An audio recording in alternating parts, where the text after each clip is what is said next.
So watch me bring the fire, set the night light. Shoes on, get up in the morning, cup of milk, let's rock and roll.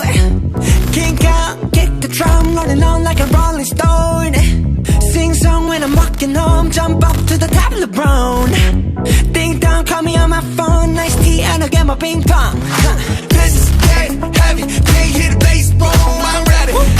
Life is sweet as honey, yeah, this beach shade like money. Joint venture di Indonesia bisa disebut usaha patungan. Bisa dikatakan joint venture adalah kerjasama di antara dua orang atau lebih, juga bisa berupa badan usaha untuk mengusahakan usaha tertentu. Waktunya terbatas dan masing-masing pihak dapat menyerahkan barang atau uang sebagai kontribusi terhadap usaha bersama itu. Salah satu pihak yang bekerja sama itu besarnya ditunjuk sebagai pemimpin usaha.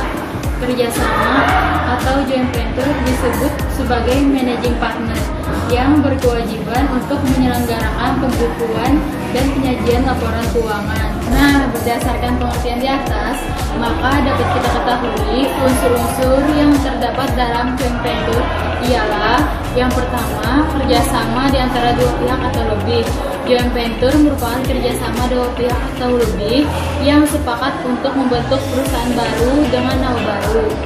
Yang kedua, ada modal.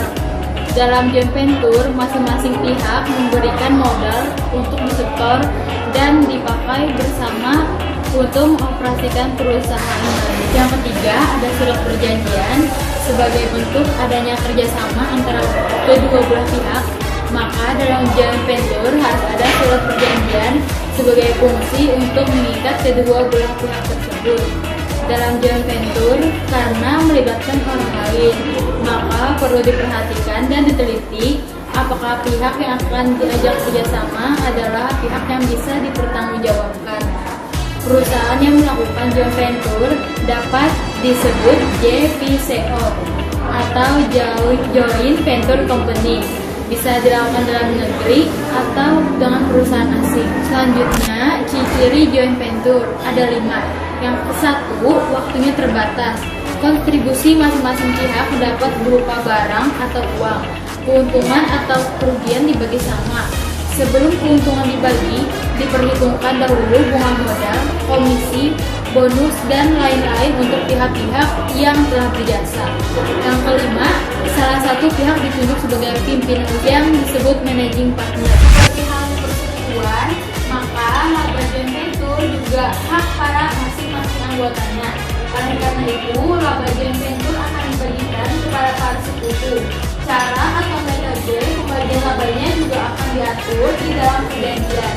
Metode pembagian laba yang dipakai juga sama dengan metode pembagian laba persekutuan, yaitu yang A, laba dibagi sama, yang B, laba dibagi dengan rasio tertentu, C, laba dibagi sesuai dengan rasio modal, yaitu ada 4.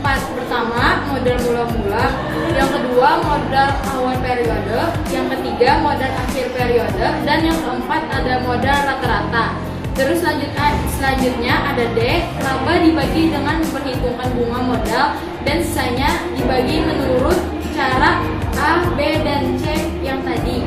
Yang E, laba dibagi dengan memperhitungkan gaji, bonus, dan sisanya dibagi menurut cara A, B, dan C.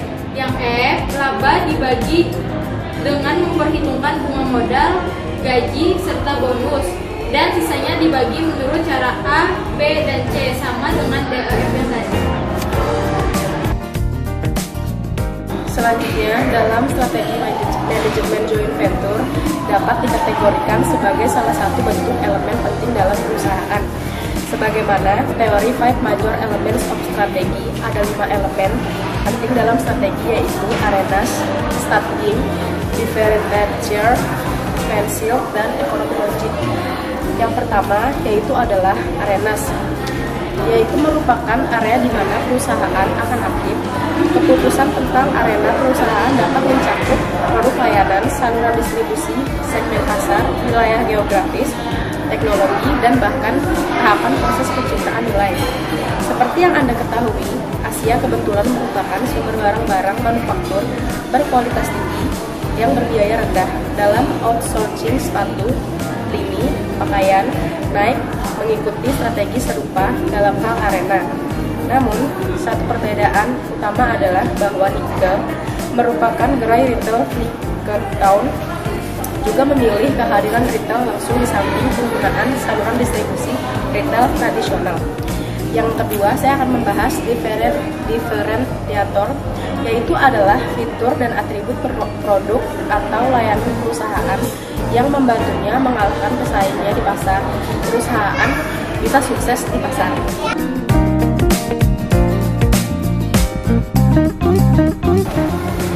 Selanjutnya, melalui sejumlah dimensi umum, termasuk citra penyesuaian, keunggulan teknis harga, kualitas dan keandalan. Produsen mobil Jepang, yaitu meliputi Toyota dan Honda, telah berhasil dengan sangat baik dengan menyediakan kombinasi pembeda yang efektif.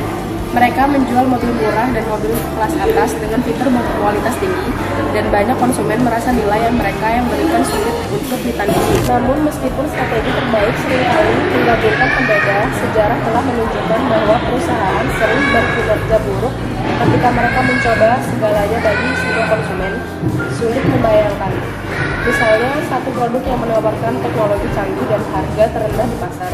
Sebagian dari masalahnya adalah persepsi konsumen seringkali mengasosiasikan kualitas rendah dengan harga rendah. Sebagian darinya adalah praktis. Teknologi mutakhir membutuhkan biaya untuk mengembangkan dan memerintahkan harga yang lebih tinggi karena keunikan atau kualitasnya. Ada dua faktor penting dalam memilih pembeda.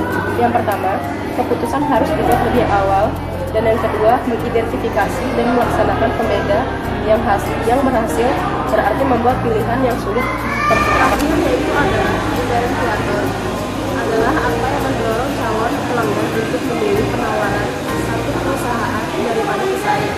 Semakin awal dan konsisten perusahaan dalam mendorong pembeda ini, semakin besar kemungkinan pelanggan akan mencarinya. Ketiga, ada PESIL. PESIL adalah sarana untuk berpartisipasi dalam area yang ditargetkan. Misalnya, perusahaan yang ingin go internasional dapat melakukannya dengan berbagai cara. Dalam upaya baru-baru ini untuk memasuki pasar internasional tertentu, misalnya Argentina, Walmart telah membuka toko baru dan tumbuh secara organik.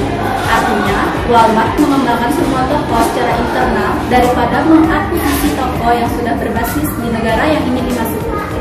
Di tempat lain, yaitu di Inggris dan Jerman, Walmart telah membeli pengejar yang ada dan sedang dalam proses mentransfer cara uniknya dalam berbisnis ke perusahaan yang diakuisisi. Yang keempat, staging and pacing. Staging and pacing mengacu pada waktu dan kecepatan atau langkah dari gerakan strategis. Pilihan pentahapan biasanya mencerminkan sumber daya yang tersedia, termasuk uang tunai, modal manusia, dan pengetahuan. Pada titik ini misalnya, haruskah Walmart menambahkan pasar internasional ke dalam strategisnya? Staging decision harus didorong oleh beberapa faktor sumber daya, urgensi, kredibilitas, dan kebutuhan akan kemenangan awal. Yang economic logic. Economic logic mengacu pada bagaimana perusahaan akan memperoleh keuntungan, yaitu bagaimana perusahaan akan menghasilkan pengembalian positif melebihi dan di atas biaya modalnya. Logika ekonomi adalah titik tumpu untuk penciptaan laba. Menghasilkan keuntungan normal tentu saja membutuhkan perusahaan untuk memenuhi semua biaya tetap, variabel, dan pembiayaan. Mencapai pengembalian yang diinginkan atas biaya modal perusahaan adalah tugas yang sulit bagi organisasi manapun. Dalam menganalisis logika ekonomi perusahaan, pikirkan biaya dan pendapatan. Kadang-kadang logika ekonomi terletak terutama pada sisi biaya dari persamaan tersebut. Ketika 5 elemen strategis selaras dan saling memperkuat, perusahaan umumnya berada dalam posisi untuk bekerja dengan baik. Tingkat kinerja tinggi, bagaimanapun pada akhirnya berarti bahwa strategi juga dijalankan dengan baik. Ini mengarah pada implementasi strategi. Sekarang, apa saja sih yang harus diperhatikan untuk membentuk joint venture? Yang pertama, tujuan khusus. Para pihak yang terlibat dalam sistem joint venture biasanya telah memiliki tujuan yang telah ditentukan sebelumnya. Mereka umumnya menyatakan tujuan ini dengan jelas dalam persetujuan dan perjanjian yang telah disepakati oleh mereka. Yang kedua, kesepakatan. Para pihak dalam sistem joint venture, yaitu para venturer bersama, umumnya melaksanakan perjanjian tertulis di antara mereka. Perjanjian ini menyatakan perincian seperti kewajiban mereka, rasio pembagian laba atau rugi, hak dan kewajiban mereka, dan lain-lain. Yang ketiga, durasi tertentu. Karena semua usaha dalam sistem ini dibuat untuk tujuan tertentu, mereka umumnya berakhir begitu tujuan tersebut terpenuhi. Namun, para pihak dapat terus bekerja bersama jika mereka sepakat untuk melakukannya. Yang keempat, pembagian keuntungan. Para pihak selalu menyepakati rasio di mana mereka akan berbagi keuntungan dan kerugian mereka. Jika tidak ada kesepakatan untuk efek ini, mereka harus membagi keuntungan secara merata. Yang kelima, struktur usaha.